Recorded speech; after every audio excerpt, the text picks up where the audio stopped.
অন্তর্বর্তী সরকারের সময় এনবিআরের আন্দোলনের পুনরাবৃত্তি চান না প্রধানমন্ত্রী। জানিয়েছেন শক্তিশালী রাজস্ব ব্যবস্থা গড়ে তোলার আহ্বান।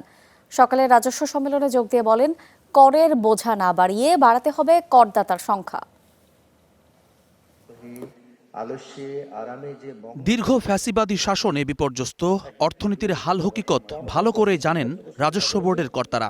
সে সময় নীতিমালার তোয়াক্কা না করে নানা ব্যক্তিকে সুবিধা দেওয়ার অনেক ঘটনার সাক্ষীও তারা। জনগণের ট্যাক্সের টাকার নিরাপত্তা দিতে ব্যর্থ হওয়ায় এনবিআরকে আস্থা নয় বরং ভয় পায় মানুষ। করদাতা ও রাজস্ব প্রশাসনের মধ্যে আস্থার সম্পর্কও আরো শক্তিশালী করা প্রয়োজন। দেশের জনগণ বর্তমানে এনবিআরকে একটি নির্ভরযোগ্য এবং বিশ্বস্ত প্রতিষ্ঠান হিসেবে প্রত্যাশা করে। বিশেষ করে করদাতাগণ এনবিআরকে তাদের আস্থাভাজন প্রতিষ্ঠান হিসেবে দেখতে চায়। রাজস্ব সম্মেলনে যোগ দিয়ে প্রধানমন্ত্রী আরও বলেন, কর আদায় ব্যবস্থাপনা সহজ ও দুর্নীতি হয়রানিমুক্ত করতে হবে, যাতে করদাতা উদ্বুদ্ধ হন। এছাড়া করের বোঝা না বাড়িয়ে করদাতার সংখ্যা বাড়ানোর পরামর্শ সরকার প্রধানের। কর ব্যবস্থাপনা কিংবা কর আদায় পদ্ধতি সহজ এবং দুর্নীতি ও হয়রানিমুক্ত হওয়া প্রয়োজন।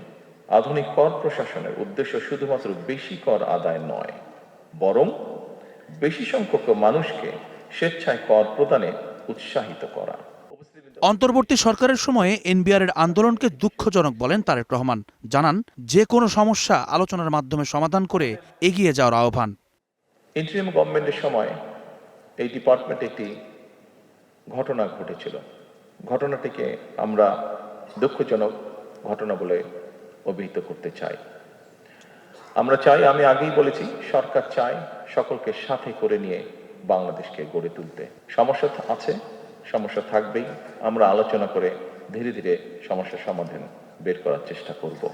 প্রযুক্তির সঙ্গে খাপ খাইয়ে কর্মকর্তাদের দক্ষতা উন্নয়নে উদ্যোগ নেয়ার পরামর্শ দেন প্রধানমন্ত্রী। আর সরকারের রাজস্ব আদায়ের লক্ষ্যমাত্রা অর্জনের প্রতিশ্রুতি দেন কর্মকর্তারা। বহুমাত্রিক দক্ষতা অর্জন এখন সময় দেবে। Zuman Sadik, javelin, Star News, Dhaka.